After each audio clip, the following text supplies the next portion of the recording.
সংস্কারের পরেই দেওয়া হবে নির্বাচনী রোডম্যাপ, তবে এখনই নির্দিষ্ট করে সময় বলা যাচ্ছে না, জানালেন প্রধান উপদেষ্টার প্রেস সচিব শফিকুল আলম।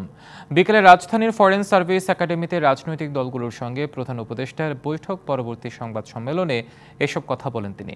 জানান, ইতিপূর্বে গঠিত 6টি কমিশন রাজনৈতিক দলের সাথে কথা বলে 3 মাসের মধ্যে রিপোর্ট দেবে। পরে আবার রাজনৈতিক দলের সাথে আলোচনা হবে। ন্যূনতম সংস্কারের ব্যাপারে মতৈক্য আসলেই রোডম্যাপ দেওয়া হবে। রাজনৈতিক দলের পরামর্শে আরও কমিশন হবে বলেও জানান প্রেস সচিব। অন্যদিকে উপদেষ্টারা যেন তাদের দায়িত্ব সঠিকভাবে পালন করতে পারে সে সুযোগ দেওয়ার আহ্বান জানিয়েছেন প্রধান উপদেষ্টার বিশেষ সহকারী মাহফুজ আলম। ইলেকশনের কাজগুলো এগিয়ে যাবে, ইলেকশনের প্রস্তুতি, ইলেকশন কমিশন ফরমেশন, এগুলোর যে কাজটা সেটা এগিয়ে যাবে, যাতে যখনই কনসেনসাসটা রিচ হলো রিফর্মের ব্যাপারে, যাতে খুব দ্রুত একটা ইলেকশন দিয়ে দেওয়া যায়। তো এখনই আমরা টাইমটা বলতে পারছি না, বাট একটা স্পষ্ট একটা আমরা ইয়েটা দেখছি যে কিভাবে হবে প্রসিডিউরটা।